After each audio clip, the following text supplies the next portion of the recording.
सायंकाळची वेळ आहे आणि इथं शेंगदाणे भाजून ठेवलेले होते.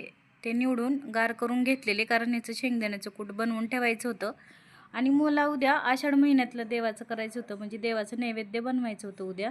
त्याचीच पूर्वतयारी मी आज करत होते, कारण उद्या हिरवी पालेभाजी लागते. म्हणजे कुठलीही हिरवी पालेभाजी चालते, मेथी किंवा शेपू वगैरे चालते. त्यामुळं मी मेथी आणलेली होती आणि तीच निवडायची होती, आणि त्याबरोबरच शेपू आणि कोथिंबीर देखील निवडून घ्यायची होती मला. त्याआधी तर मी चहा ठेवलेला आहे, म्हणजे 6 वाजलेल्या होत्या. तरी देखील थोडंसं ऊन अजून होतंच.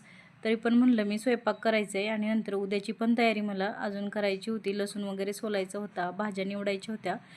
तर तुमच्या भागामध्ये कसं करतात देवाचं ते देखील नक्की सांगा मला कमेंटमध्ये.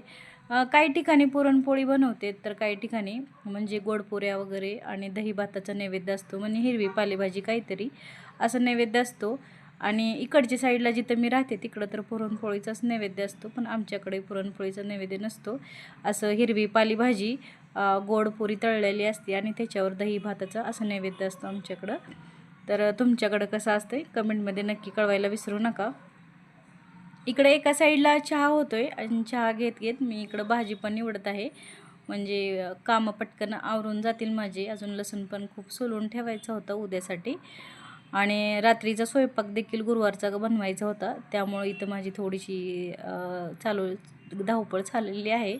आता मेथीच्या 2 गड्ड्या निवडून घेतल्या, आणि इथं आता मी शेपूची भाजी पण मला निवडायची आहे. तर आजचा व्हिडिओ तुम्हाला कसा वाटला कमेंटमध्ये कळवायला अजिबात विसरू नका. अशाच पद्धतीने व्हिडिओ पाहण्यासाठी चॅनेलला नक्की सबस्क्राईब करा. व्हिडिओ शेवटपर्यंत पाहिल्याबद्दल खूप खूप धन्यवाद.